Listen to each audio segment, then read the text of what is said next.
የባሏን ብልት ቆርጣ መጣሏ በይሳት በርካቶችን እያነጋገረ ይገኛል። ይህም የተፈጠረው በአርሲ ዞን ሲሆን የ42 ዓመቱ ግለሰብ ከባለቤቱ ጋር በገጠመው ተራ አለመግባባት ምክንያት ከሌሊቱ 6 ሰዓት ባለቤቱ በስለት ብልቱ እየተነገረ የሚገኘው ግለሰቡም እንግዲህ ከሌሊቱ 6 ሰዓት በኋላ የተቆረጠውን ብልቱን በፌስታል በመጠቅለል ወደ አሰላ ሪፈራል ሆስፒታል በመሄድ እንግዲህ ለ3 ሰዓታት የቆየ ቀዶ ጥገና ተደርጎለት ብልቱ በስኬት መቀጠሉን እየተነገረ የሚገኘው ይህም ሁኔታ በርካቶችን እያነጋገረ ይገኛል። ባለቤቱ በምን ምክንያት ይህን እንዳደረገች ግልጽ አይደለም። የስድስት ልጆች አባት የሆነው የ42 ዓመቱ ግለሰብም በአሁኑ ሰዓት ሽንቱን ማለት ነው መሻት መጀመሩ እንዲሁም በተጨማሪ ደግ በጥሩ የጤንነት ሁኔታ ላይ ወገን ምስቶቻችሁን ይቅርታ ጠይቁ።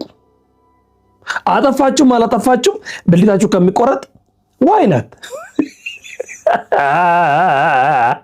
ይሄ ሰውዬ ግን አሁን ቀዶ ጥገና ተሳክቷል እኮ ነው ያለችው።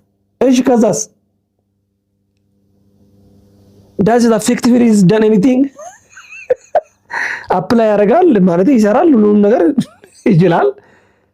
አረ ዶክተሮች ስለዚህ ካያችሁ በጣም የምትወዱኝ ዶክተሮች ፎሎ የምታደርጉኝ ወይ ደግሞ ይሄን ቪዲዮ ለእናንተ ከመጣ ኮሜንት ላይ ወይ ደግሞ በኢንቦክስ ተስፋ ስጡን።